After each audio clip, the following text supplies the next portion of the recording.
For years, Hollywood had been distinctly lacking in diversity when it came to comic book movies. That is, until Black Panther came along. The success of Marvel's Wakanda-based offering, both critically and commercially, has been unprecedented. And it's made fans wonder just why there hasn't been a movie like it before. Seriously, what's up with that? It was absolutely brilliant, and hopefully it's paved the way for more superhero flicks with black titular characters and diverse casts in the future. In this video, we'll look at 10 black superheroes who we believe could be even more successful than Black Panther at the box office. Don't forget to hit the subscribe button. It's the best way of keeping up to date with all of Screen Rant's great new videos.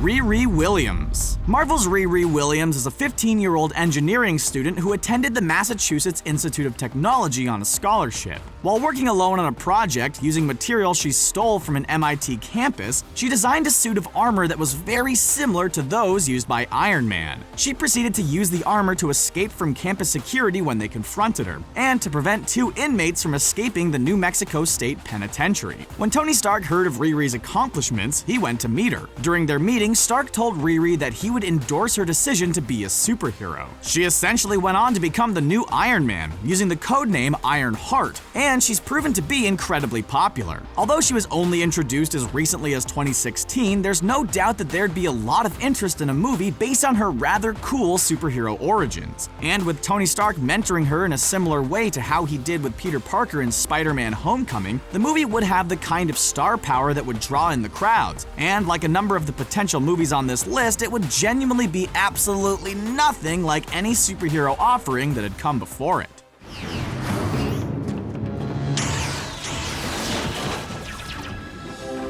Got your back.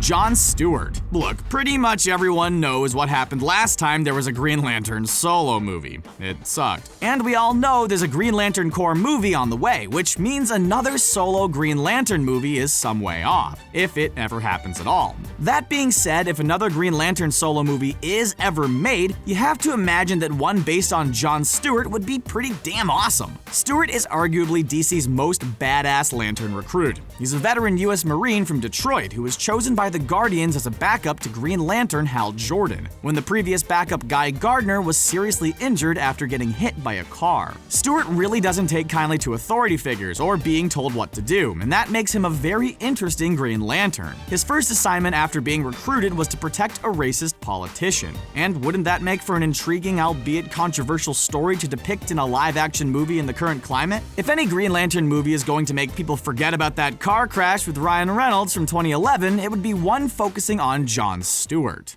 My king. Stop it. Stop it. Shuri. The first character that we've included here who has already been depicted in an existing movie universe is Shuri. Shuri is, of course, T'Challa's younger sister, and she was played brilliantly in the Marvel Cinematic Universe by Letitia Wright in this year's epic Black Panther movie. In a movie brimming with positives from start to finish, Shuri was arguably its biggest success story. She was funny, witty, a bona fide genius, and when it came down to it, an absolute badass. She was responsible for the invention of most of Wakanda's advanced technology, and was shown utilizing some of it herself in the climactic battle against Killmonger's forces. It would be awesome to see more of what she's capable of in a movie focusing solely on her, in terms of both her genius and her badassery. It's pretty clear already that a spin-off movie with Shuri as the titular star would be a massive success. Exactly what it would entail is unknown, but in the comics at least, she's taken over from her brother in the role of the Black Panther when he sustained serious injuries in battle. And it's fair to say that would be pretty cool to see depicted on film. When I say hey, you say art. Hey! Hey!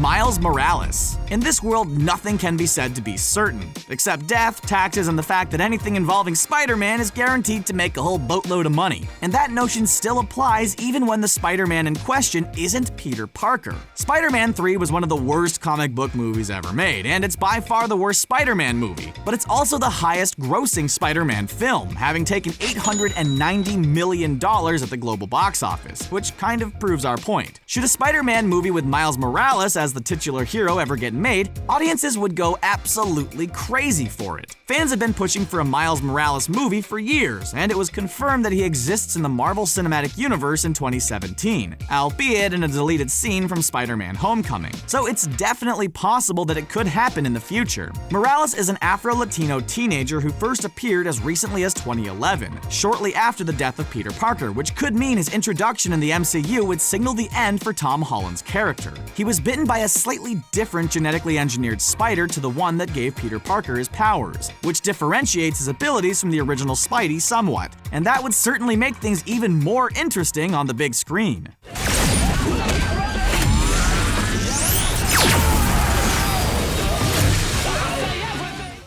Black Lightning. Up until recently, Black Lightning, the superhero alter ego of DC's Jefferson Pierce, was a mere C-list character who barely anyone who didn't read comics was familiar with. That was until January of this year, when a Black Lightning television series first aired on the CW, with Cress Williams as the titular role. The character seemed like an unlikely choice to headline his own show, but it's proven to be incredibly popular, even in a superhero TV show market that is currently saturated. It genuinely stands out as one of the best. With that in mind, and given the new mainstream interest in the character that has resulted from the show, there's no reason whatsoever that a Black Lightning movie couldn't be incredibly popular as well. He was DC Comics' first African-American superhero, and the first Black DC Comics hero to lead his own series. And he gained his electricity-based powers thanks to being a carrier of the metagene. There's meant to be a cyborg movie coming to the DC Extended Universe in 2020, but given the lukewarm reception the character got following his appearance in 2017's Justice League, there's no guarantee it will be a success, or if it will even end up getting made. Black Lightning could therefore create some much-needed diversification in that franchise, should a movie be made based on him.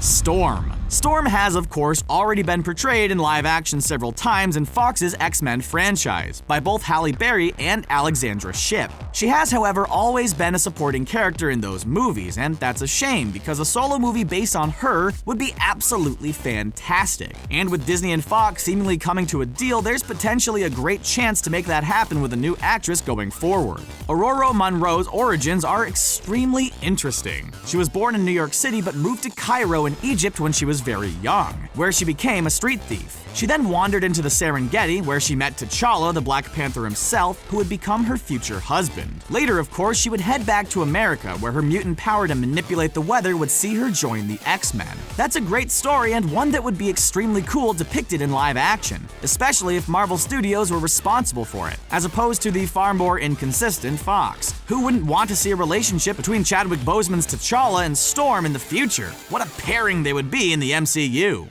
If you and the Avengers could continue your rescue operations, we'll return to Port Freedom Plaza to find out why all this is happening.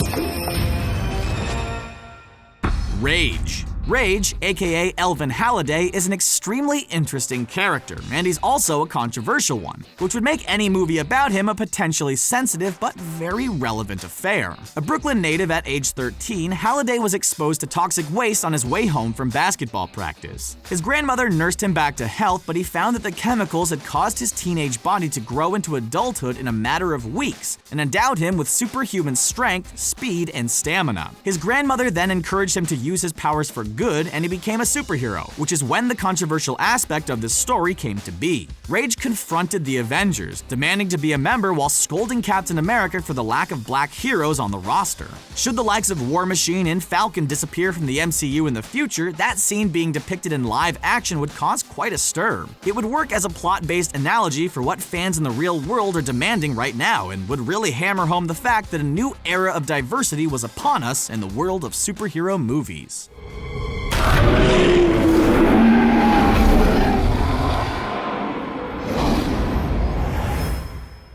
Vixen. Marie McCabe is a DC superheroine whose alter ego is that of Vixen, and she's a truly awesome character. In DC Comics, there's a concept called the Red, which is otherwise known as Earth's morphogenetic field. McCabe possesses the mystical Tantu totem, which gives her the ability to tap into the power of the Red, which in turn allows her to draw upon the abilities of any animal that has ever lived on the planet. When utilized by a human, and in particular when they're combined with one another, these abilities effectively operate as super superpowers. For example, McCabe could fly like an eagle whilst projecting bolts of electricity like an electric eel. Or she could run at cheetah speed and strike her opponents with the force of a triceratops. Heck, on one occasion, she even tapped into the regenerative abilities of the planaria flatworm, which allowed her to heal after dying in an explosion. Having grown up in the fictional African nation of Zambezi, which conjures images of Black Panther's Wakanda when you say it out loud, McCabe moved to America to become a model before she turned to superheroism. Her story really is very cool, and would definitely translate brilliantly to the big screen.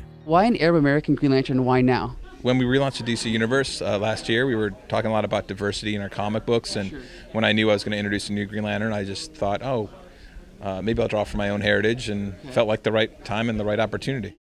Simon Baz. The second Green Lantern on this list is one of the newest members of the Corps in DC Comics. Having been introduced in 2012, Simon Baz is also a current member of the Justice League, which makes him a very likely candidate for membership in the DC Extended Universe version of the team. And very few comic book fans would complain about that, because he's a great character. Should a solo Lantern be given a movie after the Green Lantern Corps offering is released, one starring Baz would be as good as any. Baz is a Lebanese American who was brought up in Michigan. His childhood saw him persecuted for his ethnicity, and he ended up on the wrong side of the law, and being questioned as a potential terrorist by authorities when he drove a van into an empty factory. During the interrogation, a Green Lantern ring selected him as its new wielder, and he became the first Muslim member of the Corps in DC history. Given Baz's young age, he'd actually be perfect for an origin movie, so if the likes of John Stewart and Hal Jordan are already members of the Corps in the upcoming Lantern movie, Baz could be chosen for membership in a post-credits teaser. It wouldn't exactly be a Thanos-level reveal, but it still would be pretty cool.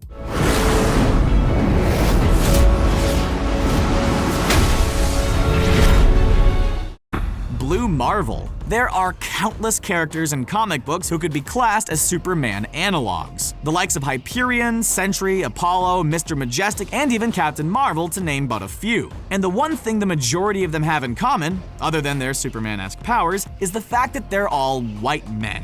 Blue Marvel, however, has very similar powers to the Man of Steel, but he just so happens to be black. And he's a brilliant character. His real name is Adam Brashear, and he first appeared in Marvel's comics in 2008. He was a fullback at Cornell University, a veteran of the Korean War, and a member of the Marine Corps with 2 silver stars. When he was working on a project attempting to harness antimatter through the creation of a negative reactor, the reactor exploded, exposing him to mutagenic radiation. As a result, Brashear himself became a stable antimatter reactor with superhuman abilities similar to Superman, and Blue Marvel was born. A movie with him as the titular character would be an amazing spectacle, and Blue Marvel would add some serious power to the side of good in the MCU. In fact, the MCU's heroes could really use his help in the upcoming battle against Thanos.